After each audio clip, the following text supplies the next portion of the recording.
this other stuff. Material possessions, temporary, what's a banana, what do you call it? Not pandemic, 6 months. Pedantic stuff doesn't matter. We use instruments to worship God. That's why we were created. And Winnie was created solely for that purpose. She was all about her family. In her younger days, she used to look after her mother and her father. Her father passed away from cancer. So we know this. There's a sound to that evil, corrupt spirit. She looked after her mother. She looked after family members who were ill. She was a true caregiver. She loved her daughters to the point where I grew so angry with her. Because I was jealous. I'm sorry. Thank you for being honest. No, I've always been honest. Got it also on video.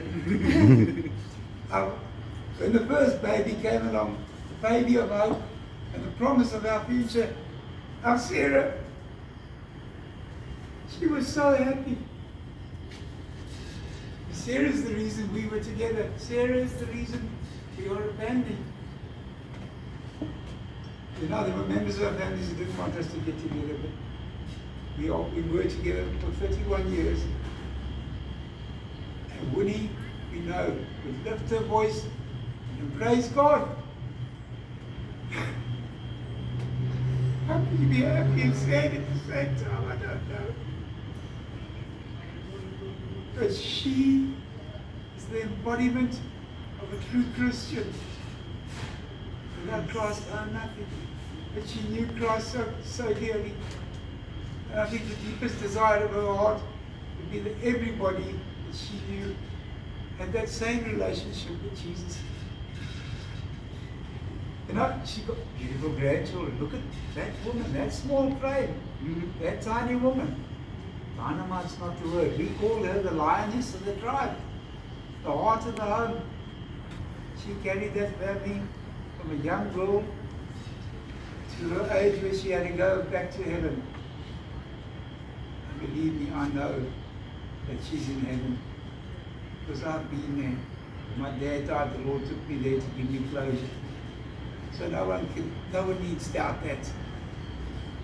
It's the most beautiful place. Words, I cannot find the words to explain how awesome and beautiful it is.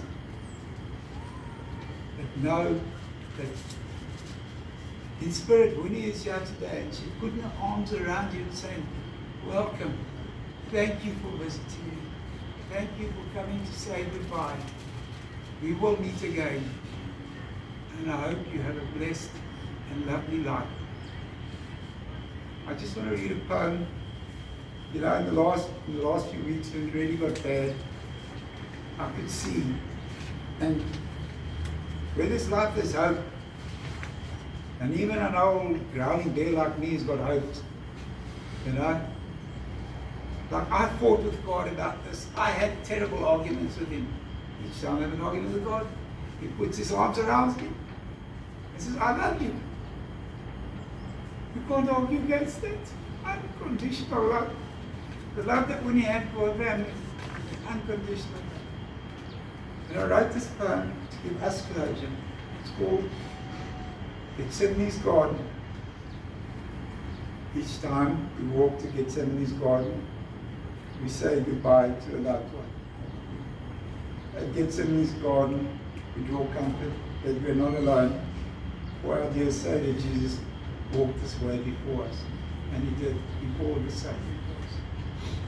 Each time we visit Gethsemane's Garden, our dear Lord walks with us. So he doesn't leave us and say, there you go, take a walk.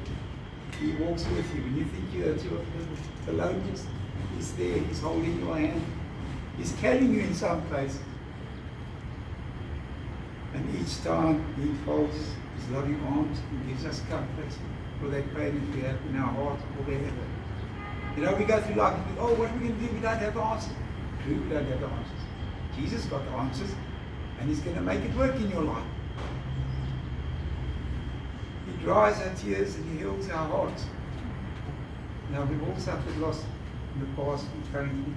But this is the truth. He dries our tears and He heals our hearts. He makes us stronger. Each time we visit Gethsemane's garden, we lay down our precious flowers. I wanted to say rose, but I won't because there's a personal thing involved here. I can't use that. Each time we visit Gethsemane's garden, we lay down our precious flowers. And Jesus takes them up and takes them home to love and care for all eternity. Now there are on papers just some things that we put together. Things that he wants to say goodbye to Winnie. I've got a portrait of Winnie over there. If anybody wants to just go and spend a moment or two with that. Just to let you know that that portrait was painted between midnight and 2 o'clock in the morning on the 12th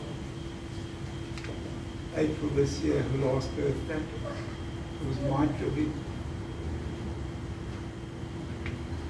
To a woman who loved me unconditionally.